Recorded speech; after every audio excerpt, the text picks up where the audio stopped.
Good morning, everyone. Today we are joined by Major General Robert White, who is the Combined Joint Force Land Component Commander for Operation Inherent Resolve.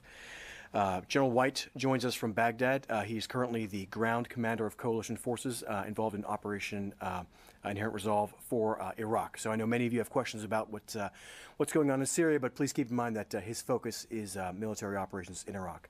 Good morning, everyone, and thanks for joining me today. I think it's important we tell the story of Iraq and what's going on here. As Adrian said, my name's Major General Pat White, and I command the Combined Joint Forces Land Component Command in Baghdad, Iraq for Operation Inherent Resolve. I look forward to addressing your questions, but first I want to share a couple things with you about the outstanding progress being made here by the Iraqi security forces. You all know we started this mission about 3 years ago on 17 October 2014. And since the start of Mosul, the Iraqi security forces have accelerated the fight against Daesh, and the collective will to drive this evil out is growing every day. The situation has considerably changed since I took over this command in July.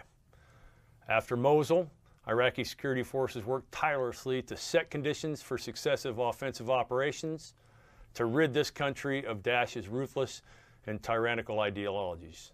They defeated their enemy in mere days with simultaneous operations in Al-Afar in the north, Honor in the west, and Akashat in the south. And now, with a swift and decisive victory in Hawija in the east, the ISF have proven they are capable of executing coordinated attacks, massing their forces, and establishing required mission command of those forces. ISIS knows that defeat is at its door. Their days are numbered. The Iraqi security forces have reclaimed 95% of the territory previously controlled by ISIS, and the enemy is collapsing and surrendering in record numbers. The ISF commanders are looking into the future, and they're seeing a secure Iraq under GOI control. Their success is a testament to the coalition's well-coordinated strategy, combining three main lines of effort. First, the coalition is enabling the military defeat of ISIS and has conducted over 13,000 strikes in Iraq to support our partner forces maneuver. We continue to take a little bit from ISIS each day, and we share in Iraq's triumphs. Second, maintaining the coalition is paramount to our mission. This includes both our relationships with senior Iraqi leaders and leveraging the strengths of all 23 nations serving together in the CJ-FLIC. Third and finally, we emphasize planning for a long-term security posture that will ensure Iraq remains secure after the military defeat of ISIS. With 5 enduring training institutions in place currently to build partner capacity, the Army and police capability is growing day by day. I'm extremely proud to be a part of this team. Iraq is increasing strength and capability. Our task forces have developed solid partnerships, and the CJ-FLIC staff is wholly committed to supporting the Iraqi security forces as they liberate the remaining ISIS-held regions of this country. I'd be happy to take any questions you might have. Given the current tensions between Erbil and Baghdad, how do you see the outcome of this crisis? And also, if you could give us your opinion about the status of Kirkuk right now? You know, this is a political deal. So let me just first lay it out on the table that we're here to help the Iraqi security forces defeat ISIS. What's happening between the KRG and the GOI is political in nature, and it's for them to resolve. Our charter is to continue to enable the Iraqi security forces to defeat ISIS, and that's what I'm focusing on, making sure that we are in place at the proper time with the proper resources to finish off Daesh in Iraq. To your second point, I believe you said the status of Kirkuk today. As far as I know, and I walked in here about 20 minutes ago, Kirkuk is still a thriving city with a population that is protected by security forces of the Peshmerga, and I know no different. I expect it to remain that way unless I am told something different here in the near future by those that are above me in the chain of command. Hopefully that answers the question. Thank you, sir. You are unaware of any, from what you say, that means it implies that you are unaware of any concentrations by the popular mobilization units in the Kirkuk area, that's that you don't know about that, or it's not accurate? We know that the PMF, if I can refer to them that way, have taken up positions in the south as a part of the fight in Hawija. They remain there today. We continue to observe their activities. And as a reminder, those Popular Mobilization Forces are what I term as the fourth cohort of the ISF that are sanctioned by the government of Iraq. And so they have been an integral part of the successes that the Iraqi security forces have had to date. So you think that Kurdish reports of concentrations preparing for a major attack are incorrect? That's actually not what I said. I said that they are in the south, in positions. They have been there for a number of weeks. They are used in the greater scheme of the maneuver for Hawija as a block for ISIS trying to escape south through Diyala and into the Tarmiya fields. And they haven't moved since they occupied. Are you concerned about reports that Qasem Soleimani is in Iraq and is urging the hostile Shabi to take action against the Peshmerga? I think he's got frequent flyer miles. He's been in Iraq on numerous occasions. Iran is talking with the government of Iraq about a number of things right now. His presence over time has become something that we are not surprised at in the coalition. What discussions he's having with his supposed forces are nothing that I'm aware of or privy to. And so I don't think I can really help you out there unless you have something to clarify. Okay, my final question then. The Washington Post today carries a story about the EPF kinds of munitions, of IEDs, that were used during Operation Iraqi Freedom to kill American troops, and now they have reappeared in Iraq, and they killed a U.S. soldier last month. Are you concerned about those EPFs and perhaps a link to Iran? It was a tragic event. Specialist Missile Dyne was a key component and a part of our coalition, and our prayers go out to his family. Again, it was tragic. That particular munition that you're referring to, explosively formed penetrator, has been used over the last 15 years or so in Iraq and other places in the world. It is being employed in Syria right now. It is a dangerous, dangerous battlefield out there. There are many munitions that are being used against the Iraqis, and in some cases, specifically in this case, Specialist Missile Dyne and his track commander, Sergeant First Class Mathis. And so I'm not sure how to particularly answer your question other than the battlefield is a dangerous place, and it is one of many hundreds of different types of munitions that exist today. The IED explosion that was referenced kind of took place somewhere where ISIS has not been for some time, I believe. Is there a concern that that incident might have been carried out by militia, that attack on a U.S. service member might have been carried out by militias or another group other than ISIS? So here's where we stand today. I've been able to complete an investigation on the type of munition because we recovered the vehicle. The Prime Minister of Iraq has directed a second investigation to try to determine who the perpetrators could be of that particular attack. In the area where the attack occurred, there have been attacks against civilians. I don't want to make any assumptions on which group perpetrated the attack until I see the results of the investigation. But that particular spot along Route Tampa has seen violence in the last month or two. And just to follow up quickly, sir, the fact that there's the investigation by the Prime Minister, is that normal, or is this something that is done every time a coalition casualty occurs, or is this fact that there's an investigation from the Prime Minister's office, is that unique to this case? I would say that there's nothing unique about it. They take our presence here very seriously. They invited us to help them out, and I think he wants to get to the bottom of what exactly happened here, and he's got a little bit more capability than we do to get out among the populace to ask particular questions. I think he's just trying to help us figure this out. Russians have been claiming that the U.S.-led coalition is intentionally allowing ISIS elements to flow from Iraq into Syria regime-held areas in Syria. Can you tell us whether the ISF or coalition has sealed the Iraqi-Syrian border off and prevented the ISIS elements to move into Syria in bulk numbers? I think the easiest way to answer that is ISIS is on its heels. They know they're losing. Iraq has perpetrated against ISIS a campaign that has been very deliberate and has driven ISIS into an area that remains in the Euphrates River Valley.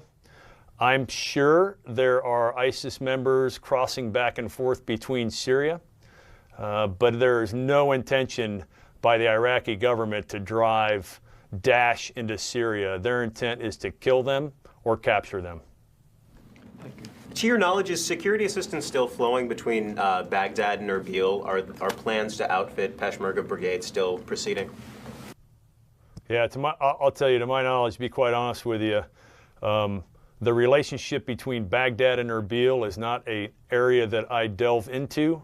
We still have 4 platforms for training, the Peshmerga, the 70s, the 80s, and the PUC up in Erbil. We are continuing with that training as I stand here today talking to you. Any type of assistance from the government of Iraq to Erbil being cut off, it'd have to be something you'd talk to the government of Iraq about. Got it. But to your knowledge, delivery of U.S. weapons and assistance is still proceeding as planned earlier this year?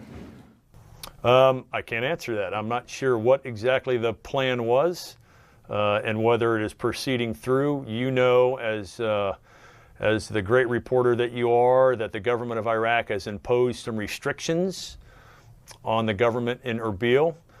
Part of that is movement of goods and services, and I would assume as a part of that, if there was an agreement to move any type of weaponry or support to their forces, that'd be a part of it. But again, I'm just guessing here, and I think that the best way to get an inquiry is maybe pass it back up to the CJTF spokesperson, and we can find out for you.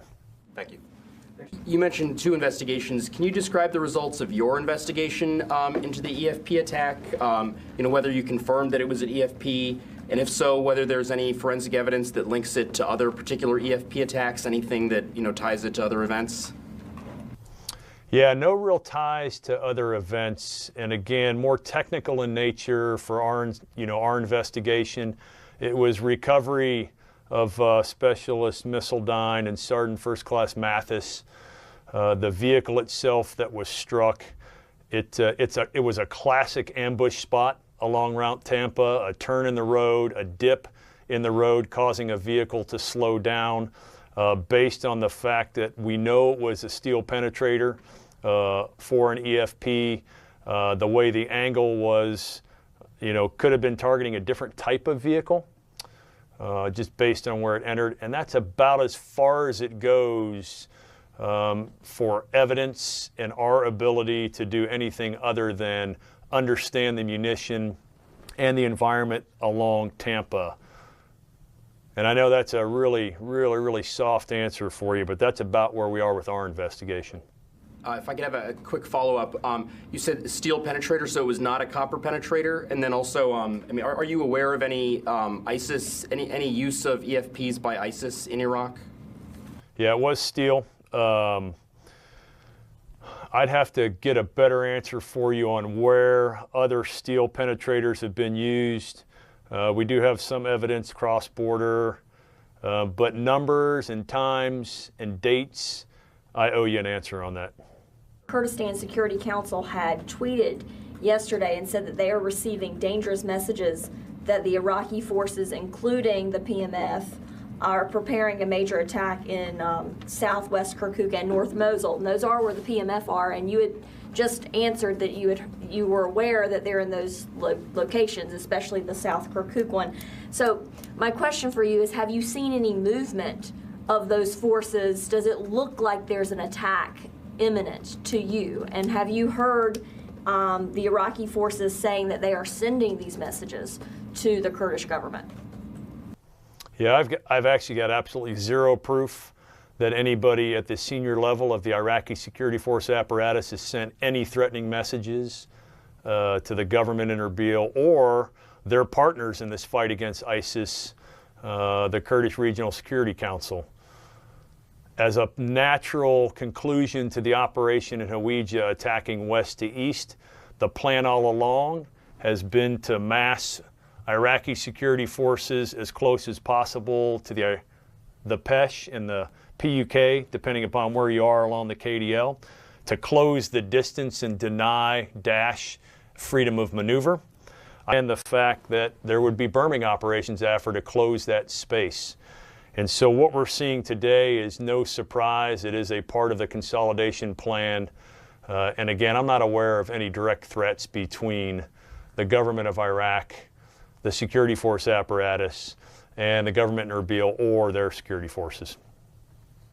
What role you think Turkey is playing, or what role you want them to play in Iraq? And also, second part question is, sir, that what can we learn as far as situation in Afghanistan is concerned? Is there a way for somebody to maybe talk differently into a mic somewhere else in the room? Sir, this is Major Rankin Galloway. The question was, first, what role does Turkey play in Iraq, and what role would you like them to play? And secondly, do you think that this is any influence on Afghanistan, or are there any lessons to be learned from Afghanistan? Over. I'm not sure how to approach that question. The agreements between the government of Turkey are at national level. We have 2 members of the Turkish staff as a part of my staff on the CJTF-OIR. The government of Iraq has agreed to allow Turkey to observe certain activities in the northern parts of Iraq. That's all I really know about Turkey, I think, based on what the question you asked. And I am also not real clear on how to relate how that applies to Afghanistan. I think 2 different campaigns, 2 different parts of the world, different environments, common enemy in small areas in Afghanistan, and there's an entire different team and coalition in Afghanistan prosecuting on behalf and with the Afghanistan government. And if that doesn't answer your question, if you could just clarify. With the liberation of Iraq nearly completed, more concern has to be shifted to the reconstruction and, more importantly, the reconciliation. There's still major tensions between the Sunni and the areas that have been beaten up and the Shia regime in Iraq. What role, if any, does your forces play in that reconciliation and reconstruction process? So after the defeat of Daesh and the liberation of Iraq, I'm sure there'll be an immense amount of euphoria, what we all would like to see as normal. For Iraqi security forces, though, there's still a job to be done. And so we will offer to the government of Iraq our services to continue to train and advise their security forces to continue to build their capability and capacity in areas where they're lacking. And so I think there's an important role for the coalition post-liberation of Iraq. Audio breakup. Could you give us one moment while we go to an alternate means of communication? If you could repeat your response to the question again, that'd be very helpful. Talk about the last question on security forces. Yeah, the answer centered around there's still work to be done with the security forces. Even after they liberate their major population centers and secure their borders, there's a training component and there's an advisory component that I think we will still have some value for the government of Iraq. But again, it's their choice. We'll make recommendations to them. They'll make the decision, but they've still got to develop their police force, their border guard, their army. There's always improvements to be made. And I think that's the value of the coalition here as it exists today with the expertise that we have amongst our 23 nations. I mean, we're averaging about 13,000 or so, over a month or two, depending upon the program of instruction for training across all of their energy police, border guard police, policemen, federal police, Army, Air Force, and Rotary Wing. And so I do believe that the services of the coalition post-liberation will be of value to the government of Iraq. There's been some questions about whether we're providing adequate training for the police, who will have a major role in stabilizing the recaptured areas. What do you say about the status of training, the national police and local? There's a catch-22 here. So right now they're fighting Daesh. There's an enemy that has been pervasive throughout the country over the last 2.5 years. And they're at a point where all of their security forces had to participate in the defeat of this enemy. And so now, as they see Daesh rapidly disintegrating before them, they understand the value of beginning to focus on the core competencies of each of their security arms. And so the program of instruction that we offer the police right now focuses on basic beat cop understanding, but it's also very offensive in nature because they are a part of the larger government of Iraq efforts to destroy Daesh. And the same can be said about the Army. The program of instruction that we offer for the Army brigades runs, beyond 6 weeks in length and starts at your basic soldier level and works its way up to a culminating event that you could describe as brigade level for the Iraqis equate to a battalion in the United States Army. Those programs of instruction, we'll have to take a look at where do they need to move into the future. And so do the police need to be more integrated into a total rule of law training for the government of Iraq, which I think is what you're alluding to. Does the Army need to increase its capacity and capability in combined arms maneuver separate from federal police and the counterterrorism service? And so all of those are what will be discussed with the government of Iraq and the ministers of Interior and Defense to see where they evaluate their forces as being, and then to take feedback from us and see what we have to offer. Sir, you visited Erbil last week, I understand, and you, among other people, you met the head of the Chancellor Barzani, head of the Kurdistan Region Security Council. Could you give us could you tell us about those meetings you had, including with Chancellor Barzani? Expose anything that was discussed behind closed doors with His Excellency. Some of it was very private in nature.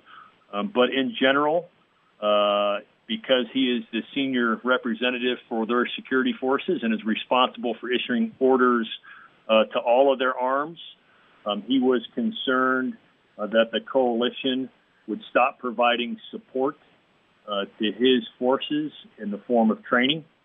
I assured him that that was not the case, and until I was instructed or ordered otherwise, that training would continue. And it has to date, and we are still programming that training well into the future. Those were really his major concerns. Other concerns I won't share with you. I think they're private in nature, and most of it has been exposed in some form or fashion as you've seen the dialogue between the government of Iraq and the government in Erbil. Does that help out? Thank you very much. When Mosul was retaken, it was almost completely destroyed. And as I recall, the Iraqi government made a number of promises about reconstruction efforts there to keep it from falling apart the way it did before. Is there any evidence whatsoever that any of those promises are being kept, or is there large efforts underway? Time is the difference now. The eastern side of Mosul, you've seen other reports, has almost gone back to normal. Markets are open. Kids are going back to school. The university's open. Taxis are driving all over the place, which is a huge indicator. On the West Bank, in western Mosul, there are parts of the city that look exactly like East Mosul. There are also parts of the city that saw an immense amount of devastation caused by Daesh. And then, of course, in the fight between the Iraqi security forces and Daesh, more destruction.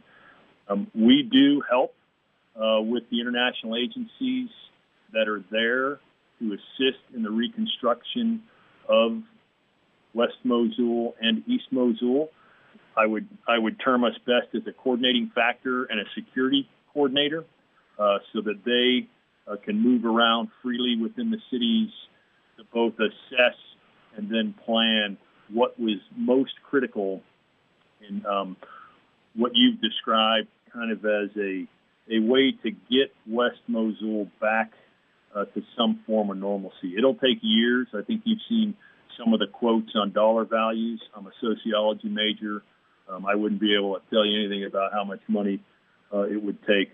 But I will tell you that the people are very resilient. I was in West Mosul the day after it was declared liberated, and there were people out shoveling away their driveways and pushing rubble out of the way so they could get back to normalcy. Well, sir, thank you very much for your time today. Do you have any closing words for the group today? You know, if you're going to take anything away from today, and I apologize for some of the comm systems and not being able to stay up on video. First, the Iraqis are winning. To use a sports analogy, they're 7-0, and Daesh knows it. They've got a couple more fights under their hand in major population centers that they're planning for right now, and the coalition is all in with. We've got their back, we've got their support, and we will continue to provide everything that we provided over the past 2.5 years for the future fight. Second, I've described it a couple of times, and you've heard it elsewhere. Daesh is fighting for survival. The physical caliphate has been destroyed. It'll be finished off in another part of the world here shortly, and they know they're losing. They can see it coming, and they're starting to run away, and they're starting to ask for surrender, which is something you would not have seen a year ago. And so I think that is indicative of where they are as an organization. They're losing, they know they're losing, and there's no way out. And then thirdly, I'm proud to be on this team. It takes all 23 nations to contribute to help the government of Iraq do what is being done here, enabling the liberation of Iraq first, and then the complete destruction of Daesh second. We've got to build their capacity for the future so they can defend their borders, conduct counterterrorism operations for those that elect to stay here, and police their people. And the Iraqis have a lot of hope. I've been here twice before, and each time I left, I thought we had it about right. This time, I'm about halfway through where we will be in time and space, and it's moving in a positive direction. And so we're here to help the Iraqis maintain that hope into the future. So I appreciate your time today, and I appreciate you trying to tell the story of what's happening here in Iraq. It's important. They're an important partner to us internationally, and they've got a heck of a fighting force, one that we haven't seen for years and years and years throughout the world.